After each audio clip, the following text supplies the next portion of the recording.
Do you want to reduce your taxable income by 20%? Then you need to watch this video.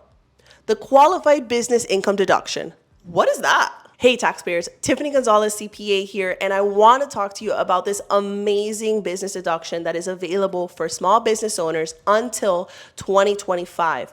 But don't get too excited because there are a lot of different restrictions and limitations and requirements. So I'm going to break it down for you in this video. The Qualified Business Income Deduction, also known as QBI or QBID, is available to many businesses, including self-employed individuals, sole proprietors, pass-through entities like S-corps, multi-member LLCs, freelancers, consultants, and even some landlords. The Qualified Business Income Deduction, also known as QBI or QBID, seemed pretty straightforward when it was introduced back in 2017 by our president at that time. Take 20% of your net income, and that's your additional deduction.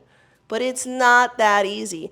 In fact, your income, overall income, is factored when calculating the QBI. In 2024, if your married filing jointly income was below $383,000 or your individual income was below about $191,000, you could take the full QBI. But if your income surpasses those thresholds, certain restrictions start to kick in. Let's talk about some of those key limitations.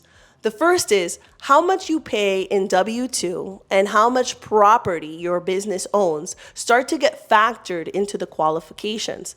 Whereas the more W-2 wage you pay, the better your qualified business income deduction will be, the closer it will get to that 20%. The next thing to consider is that capital gains also start to factor and limit how much of a deduction you can get. And lastly, there are specific businesses called specified service trades or businesses, SSTBs, that are further restricted in being able to take any QBI at all. Certain professions like law, accounting, consulting, and financial services are considered to be SSTBs. For these businesses, they can still take the QBI, but they face even steeper restrictions and limitations based on their total income. The most important thing about all of this is to remember that this is temporary.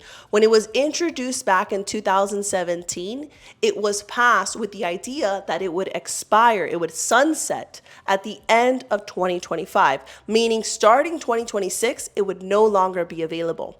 For years, the QBI has saved many businesses lots of tax dollars. So what this means is, if this is not extended in 2025, changed or replaced with something equal or better, many business owners starting 2026 will pay a whole lot more in taxes. Because of the complexities surrounding income thresholds and business types related to QBI, you want to make sure you use a qualified CPA when taking that deduction. While you're at it, hit the like button, subscribe to our YouTube channel, and follow us on LinkedIn, Instagram, and Facebook at Accounting to Scale. Until the next video, your favorite CPA, Tiffany Gonzalez.